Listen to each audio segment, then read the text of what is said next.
నేను లవ్ చేసిన తర్వాత ఆ అమ్మాయి కొన్ని రోజులకు వేరే అతన్ని లవ్ చేసిందంట.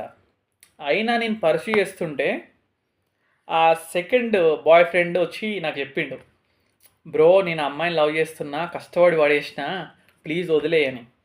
సరే బ్రో ఫోన్లో చెప్పి అంటే ఆ అమ్మాయి అతనంటేనే ఇష్టం అని చెప్పింది. సరే బ్రో అని అయిపోయింది. ట్విస్ట్ ఏంటంటే 1 ఇయర్ తర్వాత సెకండ్ బాయ్ ఫ్రెండ్ నాకు మెసేజ్ పెట్టిండు.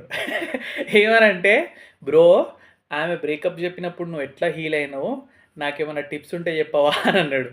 అంటే ఇప్పుడు డౌన్ ద లైన్ 10 ఇయర్స్ గడిచింది. ఈ 10 ఇయర్స్లో చాలామంది బాయ్ ఫ్రెండ్స్ని అమ్మాయి మార్చింది. ఇప్పుడు వాళ్ళ క్యాస్ట్ అతన్ని పెళ్లి చేసుకోనికి రెడీ అవుతుంది. ఆమె సిటీ అంతా లవ్ని పంచి లాస్ట్కి వాళ్ళ క్యాస్ట్ని పెళ్లి చేసుకుంటుంది. ఇక ఇండియాలో క్యాస్ట్ పిచ్చి అట్లుంటుంది. మళ్ళీ వచ్చే వీడియో